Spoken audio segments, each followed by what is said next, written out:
Hello guys, welcome back to my channel. তোমরা সবাই কেমন আছো? আশা করি ভালো আছো, আর আমি কিন্তু অনেকটাই ভালো আছি। আর তোমরা সকলকে জানাই শুভ অক্ষয় তৃতীয়া, কারণ আজকের দিনটাই ছিল অক্ষয় তৃতীয়ার দিন।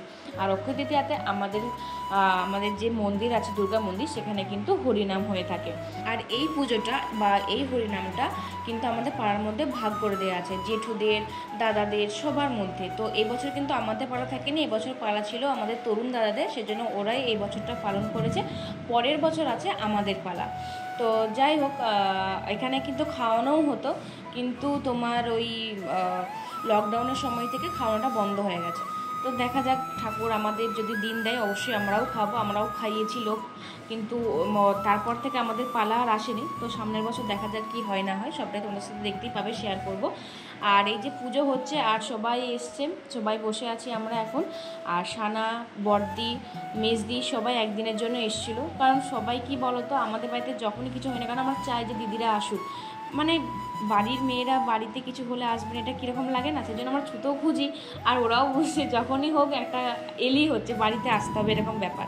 আর বাইরে কিন্তু প্রচণ্ড মেঘ ডাকছে, বৃষ্টি হচ্ছে। আমি তার পরের দিন বিকালবেলা ভয়েস দিচ্ছি, এখনই ছাড়বো সেজন্য, কারণ আমার নাহলে ছাড়লে অনেক দেরি হয়ে যাবে। আর আমি ছাড়তেও চাইছিলাম না, কারণ এরকম ভিডিও কেউ পছন্দ করে না, তো সেই জন্য। কিন্তু দিদিরা বলছে না, ছেড়েই দে, কী আর হবে, একটা ভিডিও তো হবে, যাই হোক। তো সেই কারণে তো পুজো টুজো হয়ে যাওয়ার পর আমরা কিন্তু ওই যে মন্দিরের চারপাশে ঘুরতে হয় না, সেরকমভাবে ঘুরে নিলাম। তারপরে এই যে সবাই প্রণাম টনাম করে নিচ্ছে, সানাকে একটু শুয়ে প্রণাম টনাম করিয়ে দিল, দেন আমরাও সবাই প্রণাম করে নিলাম। আমিও ঠাকুরের কাছে চেয়ে নিলাম, আমার এখন দুটো জিনিসই চাওয়ার, তো সেগুলো এখন পূরণ হোক, দেন সব কিছু শেয়ার করবো।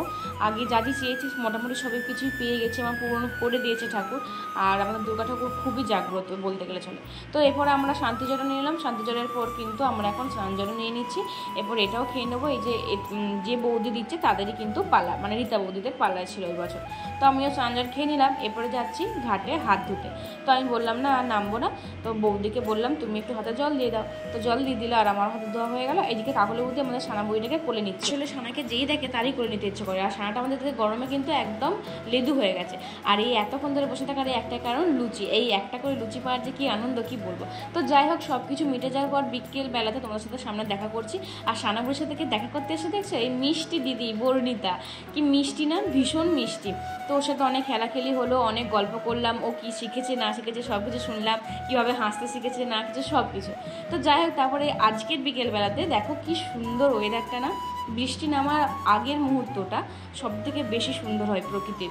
এই যে ঝড় উঠে আকাশের এই মেঘলা ওয়েদার, মানে দারুণ দেখতে লাগে। তো সেই কারণে আমরাও একটু বেরিয়েছিলাম, আর দিদিরাও আছে, সবাই মিলে একটু ছাদে গেছিলাম। আর এত ভালো লাগছিলো কি বলবো, সেই জন্য সবাইকে একটু দেখিয়ে দিলাম। আর বাড়িতে আছি তো এরকম বেশি আছি, যেরকম বেশি আছে সেরকম বেশি দেখিয়ে দিলাম, কি আর হবে, তোমরাই তো দেখবে। তো যাই হোক, ভিডিওটা এই পর্যন্ত। যদি ভালো থাকে অবশ্যই লাইক কমেন্ট শেয়ার করতে একদম ভুলবে না। তোমাদের এত ভালোবাসা পাচ্ছি না রিলসগুলোতে, এই ছোটো বউয়ের রিলসগুলো তোমরা এত ভালোবাসছো কি বলবো। তো যাই হোক, চলো আজকের ভিডিওটা এই পর্যন্ত, বাই।